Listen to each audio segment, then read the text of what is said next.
सभी मित्रों को सप्रेम नमो बुद्धा जय भीम। बौद्ध भारत में आपका स्वागत है।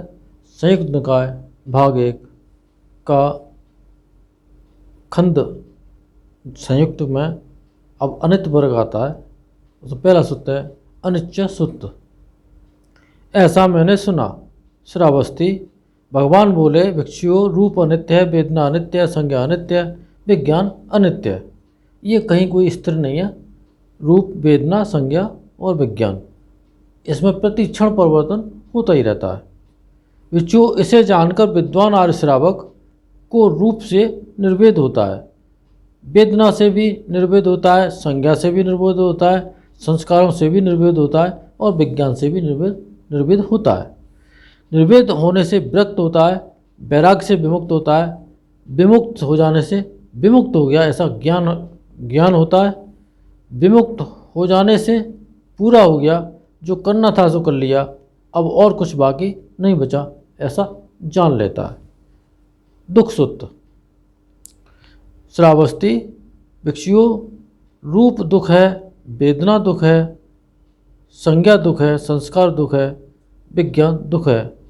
भिक्षुओं इसे जानकर कोई आर्य श्रावक होता है, वो इस तरह से कि ये दुख है को जानकर इससे निर्वेद होता है और निर्वेद होता है और सभी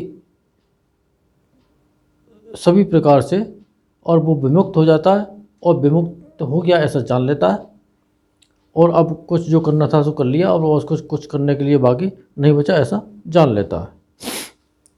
तो रूप, वेदना, संज्ञा, संस्कार, विज्ञान ये अनित्य हैं और यहाँ पर जो बताया कि दुख हैं। अब बता रहे हैं अनत्त यानी कि ये अनात्म है, अनंत सत्य है। श्रावस्ती। भिक्षुओं, रूप अनात्म है, इसी तरह से वेदना अनात्म है, संज्ञा अनात्म है, विज्ञान अनात्म है, सब कुछ अनात्म है, यानी कि इसमें कोई कुछ भी चीज़ में मेरा कहने के लायक है ही नहीं। तो देखते देखते परिवर्तन हो जाता है। कुछ मेरा होता तो मेरे पास रुकता, या मैं होता तो मैं उसे रोक लेता। इस तरह से ये केवल ऐसा लगता है, यथार्थ में ये जो बताया जा रहा वही है। प्रथम यदनिच्य सूत्र। श्रावस्ती। भिक्षुओं, रूप अनित्य है, जो अनित्य है वो दुख है, जो दुख है वो अनात्म है, जो अनात्म है वह न तो मेरा है, न मैं हूँ और न मेरी आत्मा है। इसे यथार्थ प्रज्ञापूर्वक देख लेना चाहिए। जब तक इसे प्रज्ञा से नहीं देखेंगे, मान लेने से इसमें काम नहीं बनता है। वेदना, संज्ञा, संस्कार, विज्ञान ये सब अनित्य हैं, और जो अनित्य है वह दुख है, जो दुख है वो अनात्म है, और उसमें कुछ मैं मेरा कहने के लायक नहीं है। इसे प्रज्ञापूर्वक देखना चाहिए। जो इसे जानकर विद्वान आर्य श्रावक जाति क्षीण हुई और जो करना था सो कर लिया, अब और कुछ करने के लिए शेष नहीं बचा ऐसा जान लेता है। द्वितीय यदनिच्य सूत्र। श्रावस्ती। भिक्षुओं, रूप दुख है और जो दुख है वो अनात्मा है।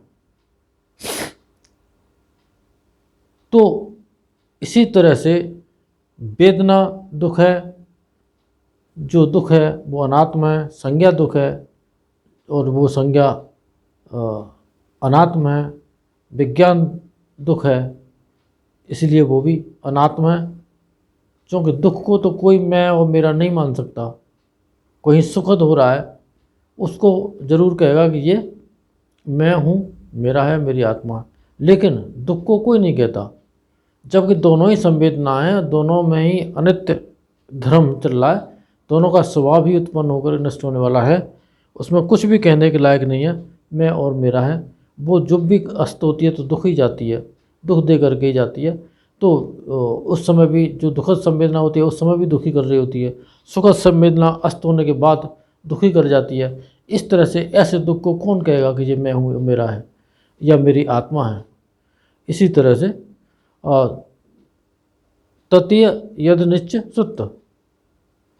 विषयो रूप अनात्म है, ठीक उसी तरह से जो रूप है वो दुख है और जो दुख है वो अनात्म है।